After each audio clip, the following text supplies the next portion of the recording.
And Prime Minister Benjamin Netanyahu has responded to U.S. President Joe Biden's criticism of his conduct of the war in Gaza. Insisting that most Israelis back his policies, Netanyahu said the majority of Israelis reject efforts to reward Palestinians with a state after October 7th. More from ILTV's William Sharon. Prime Minister Netanyahu responded to U.S. President Joe Biden's public criticism with strong public comments of his own.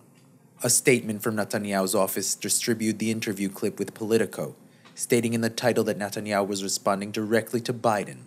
Netanyahu blatantly rejected Biden's critique that he is hurting Israel more than helping by claiming that most Israelis back his politics and that the president was wrong.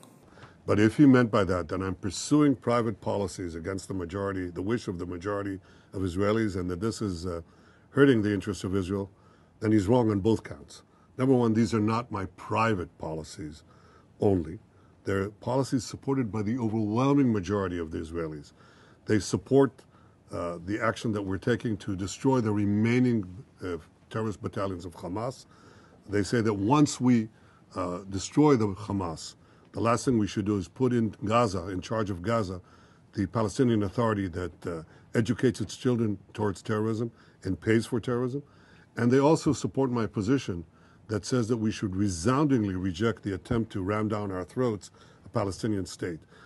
Netanyahu said that his politics in the Gaza war were backed by the majority of Israelis.